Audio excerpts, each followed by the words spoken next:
Hannity, U.S. suffering consequences of Biden's weakness with 13 fallen military. Untold stranded American's Sean Hannity weighs in on the crisis in Afghanistan during his Friday monologue. In his opening monologue on Friday, Sean Hannity declared America deserves better than President Joe Biden's weak leadership, predicting the Afghanistan crisis could get so much worse before it gets better. Clearly, there are a lot of important questions that need to be answered, but Joe Biden is either unwilling or unable to answer them, he said, characterizing the Delaware Democrat as incoherent, dazed and confused during a public appearance at the White House on Thursday. Hannity ripped Biden's apparent assertion he will stick to his self-imposed and Taliban-accepted August 31st deadline for the conclusion of withdrawal and evacuation operations from Kabul, referencing the potential there are untold numbers of American citizens and U.S.-allied individuals who may become Taliban targets who are stranded behind the militants' checkpoints and spread throughout the country. We don't leave people behind.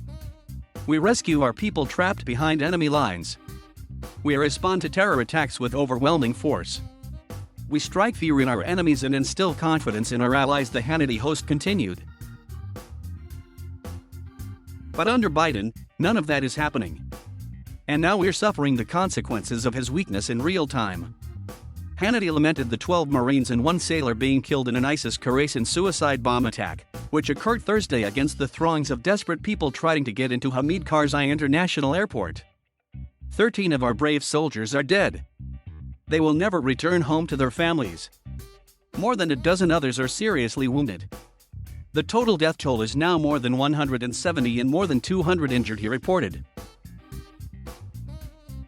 Maybe the worst part, the death and destruction and carnage and chaos was all easily preventable, but Joe Biden is defiantly locked into his disastrous decision. Hannity said it is truly a mystery as to why the leader of the free world is still abiding by a deadline set by a group like the Taliban, and why he has not allowed for the full potential of the U.S. military's reach and capabilities to be realized in the dangerous mission. Why he's tripled down on failure is anyone's guess. Why he's not sending in additional troops to rescue every American is unforgivable. Why he is so accepting of the idea that Americans will be left behind is beyond anything any good American can comprehend, he continued. Sadly, tonight, that outcome seems inevitable. This is a nightmare, a failure of epic proportions with deadly consequences, and risks that remain higher than ever.